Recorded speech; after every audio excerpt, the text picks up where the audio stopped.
Friends channel रे आपण मानक स्वागत। आशा करुच्ची आपण माने सुस्थ थे खुशी थे। आज जानिबा जप किपरि करा जाए किंबा किपरि भाव में आम जप कले जपरे पूर्णता लाभ करवा किंबा सिद्धि प्राप्त करवा। प्रथम तो आपण जो जगार जप करेंगे से घर हो कि बाहर हो कोलाहल रहित हवा कथा। कौन सी कोलाहल नथिबो कारी पाटितुंड नथिबो शांत जगह होतबा कथा। जदि घरे भी जदि करेंगे से क्वार्टरटा जो कोठरी भितर आपण करेंगे से बिल्कुल शांति होतबा कथा। बाहर जदि करेंगे नई तट किंबा जंगल किंबा कौन सी जगार से भी शांतिपूर्ण वातावरण होतबा कथा। तापरे आपण जो जगार जप करेंगे से जगार कौन ना कौन आसन बिछेबे।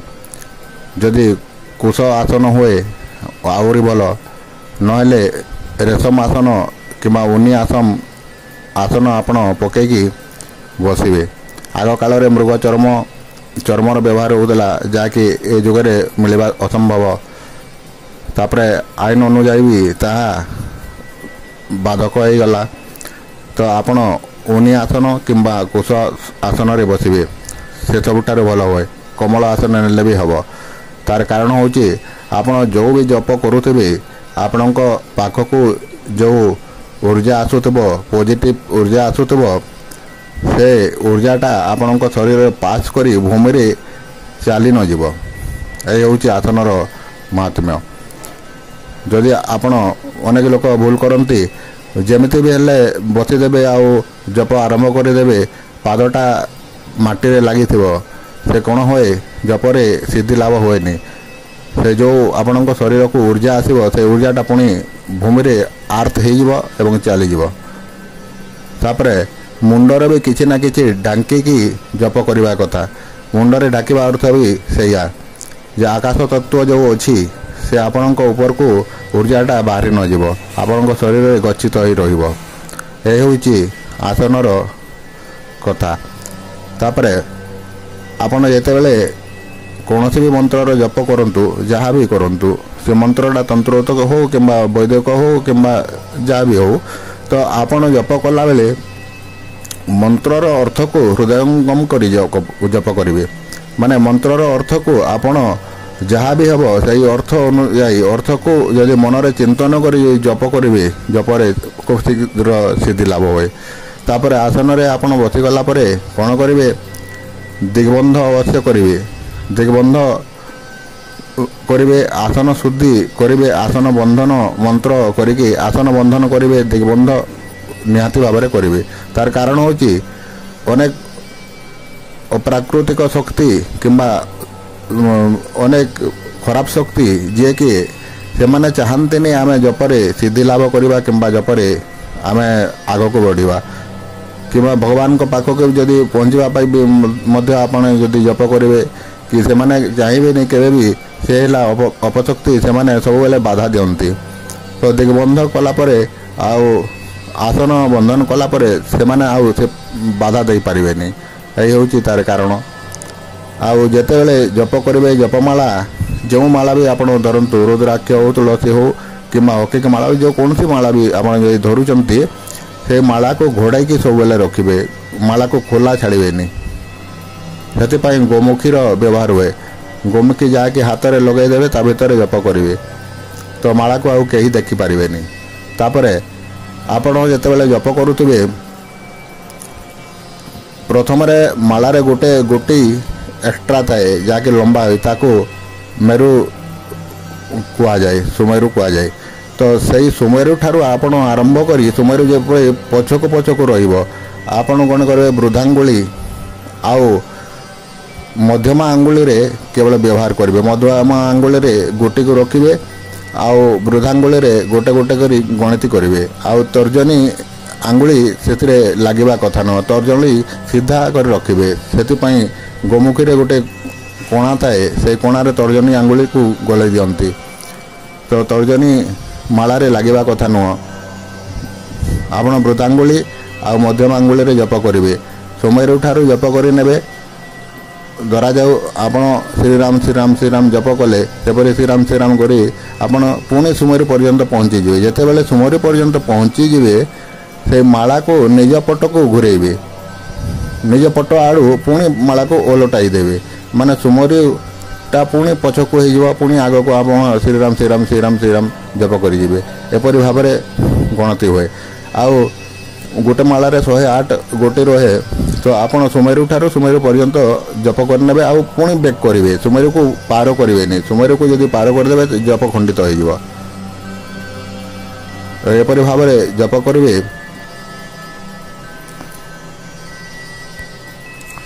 ଆଉ ଆପଣଙ୍କର ଯଦି ଗୁରୁ ଥିବ, ଜପ ଆଗରୁ ଗଣେଶ ମନ୍ତ୍ର ଗୋଟେ ମାଳା, ଗଣେଶଙ୍କର କୌଣସି ବି ମନ୍ତ୍ର ହେଲା ଗୋଟେ ମାଳା ଜପ କରି ନେବେ, ଓମ୍ ଗଙ୍ଗଣପତୟେ ନମଃ। ଏପରି ଭାବରେ ତ ତାଙ୍କର ଗୋଟେ ମାଳା ଅବଶ୍ୟ ଜପ କରିନେବେ, ବିଘ୍ନ ନିବାରଣ ପାଇଁ ତାଙ୍କୁ ପ୍ରାର୍ଥନା କରିବେ। ଆଉ ଗୁରୁ ଯଦି ଥିବେ ତାଙ୍କ ଗୁରୁ ମନ୍ତ୍ର ଗୋଟେ ମାଳା ନିହାତି ଭାବରେ ଜପ କରି ନେବେ, ସେ ସିଦ୍ଧି ପ୍ରଦାନ କରେ ଏବଂ ଆପଣଙ୍କର ସୁରକ୍ଷା କରେ। ଏଇ ହେଲା। ତାପରେ ଜପ କଲା ସମୟରେ ଆପଣ ପାଣିର ଗୋଟେ ଢାଳ ରଖିବେ, ଆଉ ଦୀପ ଅବଶ୍ୟ ଜାଳିବେ। ସେ ହେଲା ପଞ୍ଚତତ୍ୱର ନିଦର୍ଶନ, ମାନେ ସେ ସାକ୍ଷୀଭୂତ। ତାପରେ ମନ୍ତ୍ରକୁ ମନରେ ବିଚାର କରି, ମନ୍ତ୍ର ଅର୍ଥକୁ ମନରେ ବିଚାର କରି ଜପ କରିବେ। ତାପରେ ଜପ ଯେତେବେଳେ ବି ଆପଣ ସମାପ୍ତ କରୁଛନ୍ତି, ସେଇ ଜପକୁ ଅରୁଆ ଚାଉଳ କିମ୍ବା କୌଣସି ଜାଗାରେ ଆପଣ ଯେଉଁ ଜିନିଷ ହେଇଥିବ ସେଥିରେ ଗଣତି କରୁଥିବେ, ସେସବୁକୁ ଯଦି ଅରୁଆ ଚାଉଳରେ ଗଣତି କରନ୍ତି, ଧରା ଯେଉଁ 10 ମାଳା ହେଲା ଜପ, ତ 10 ମାଳା ଜପ କରିବାର ଅଛି, 10ଟା ଅରୁଆ ଚାଉଳ, ଅଖଣ୍ଡିତ ଅରୁଆ ଚାଉଳ ଆପଣ ରଖିଦେଲେ। ତ 10 ମାଳା ହେଇଗଲା ପରେ କ'ଣ କରିବେ, ସେଇ 10ଟା ଅରୁଆ ଚାଉଳକୁ ଆପଣ ଧରିବେ, ଜପ ସମର୍ପଣ ମନ୍ତ୍ରରେ ଯେଉଁ ଦେବତାଙ୍କର ବି ଜପ କରୁଥିବେ, ସେ ଦେବତା ଯିଏ ବି ହୁଅନ୍ତୁ, ରାମ କୃଷ୍ଣ କାଳୀ ଚଣ୍ଡୀ ଯିଏ ବି ହୁଅନ୍ତୁ, ତାଙ୍କୁ ସମର୍ପଣ କରିଦେବେ। ସମର୍ପଣ ମନ୍ତ୍ରରେ ସମର୍ପଣ କରି ତାଙ୍କ ପାଦ ତଳେ ସେଇ 10ଟା ଅରୁଆ ଚାଉଳକୁ ଥୋଇଦେବେ। ତା ଅର୍ଥ ଆପଣ ସେଇ ଜପକୁ ସମର୍ପଣ କରିଦେଲେ। ତ ଜପ ସମର୍ପଣ ଗୋଟେ ମେନ୍ ଜିନିଷ, ଯାହାକି ଅନେକ ଲୋକ କରନ୍ତିନି। ତ ଏଇ ବିଧିବିଧାନରେ ଆପଣ ଯେତେବେଳେ ଜପ କରିବେ, ତାପରେ ଜପ ସମୟରେ ଅନେକ ଅଛି, ଯଦି ସାତ୍ୱିକ ମନ୍ତ୍ର ଜପ କରୁଥିବେ ତାହେଲେ ସାତ୍ୱିକ ହିସାବରେ ରହିବାକୁ ହେବ। ବ୍ରହ୍ମଚର୍ଯ୍ୟ ନିହାତି ଭାବରେ ପାଳନ କରିବାକୁ ହୁଏ। ବ୍ରହ୍ମଚର୍ଯ୍ୟ ପାଳନ କରିବେ। ତଳେ ଶୋଇବେ, ତଳେ ଅର୍ଥ ପୁରା ମାଟିରେ ଶୋଇବେନି, କୌଣସି ବିଛଣା ବିଛେଇ ତା ଉପରେ ଶୋଇବେ। ପଲଙ୍କ ଖଟ ପଲଙ୍କରେ ଶୋଇବେନି, ଖଟା ଖାଇବେନି, ମାଛ ମାଂସ ଖାଇବେନି, ପୁରା ବ୍ରହ୍ମଚର୍ଯ୍ୟ ପାଳନ କରି ରହିବେ ଯେତେ ଦିନ ପର୍ଯ୍ୟନ୍ତ ଆପଣ ସଂକଳ୍ପ ନେଇଥିବେ। ତାପରେ ଜପ ଆଗରୁ କ'ଣ ହୁଏ, ସଂକଳ୍ପ ନିହାତି ଭାବରେ କରିବାର କଥା। ଯଦି ଆପଣ କୌଣସି ବି ମନ୍ତ୍ର ଯେତେବେଳେ ଜପ କରୁଛନ୍ତି, ସେହି ଜପ କରିବା ଆଗରୁ ସେହି ଦେବତାଙ୍କ, ମୁଁ ଏତିକି ଦିନ ଜପ କରୁଛି ଅମୁକ ଦେବତାଙ୍କର ଅମୁକ କାର୍ଯ୍ୟ ପାଇଁ, ତ ଏଇ ହେଲା ସଂକଳ୍ପ। ସଂକଳ୍ପ ଦୃଢ଼ ହେବା କଥା।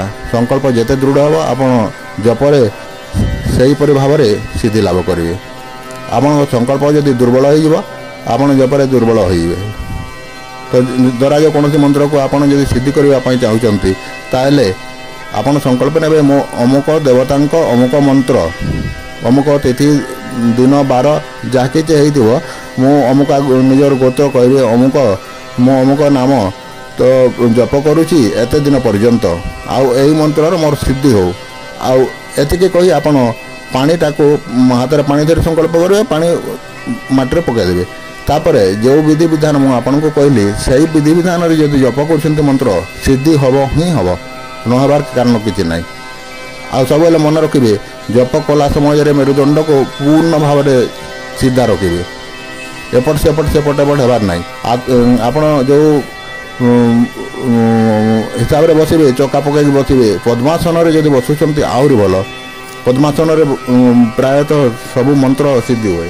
ତ ଆପଣ ଯଦି ପଦ୍ମାସନ ପକାଇ ବସି ପାରୁନାହାନ୍ତି, ତାହେଲେ ଚକା ପକାଇ ମଧ୍ୟ ବସିପାରିବେ, କିନ୍ତୁ ହଲଚଲ ଜପ ସମୟରେ ହେବା କଥା ନୁହଁ। ଆଉ ମେରୁଦଣ୍ଡକୁ ପୁରା ସିଧା ରଖିବେ। ଦେଖିବେ ଅବଶ୍ୟ ଯେଉଁ ମନ୍ତ୍ର ଜପ କରିବେ, ସେ ସିଦ୍ଧି ଲାଭ ହେବ ହିଁ ହେବ। ଆଉ ସେ ମନ୍ତ୍ର ଆପଣଙ୍କ ଜୀବନରେ ଆପଣଙ୍କୁ ଅନ୍ଧାରରୁ ଆଲୋକକୁ ନିହାତି ଭାବରେ ନେଇଯିବ। ସେଇ ଗୋଟେ ମନ୍ତ୍ରରେ ଆପଣ ସବୁକିଛି କରିପାରିବେ।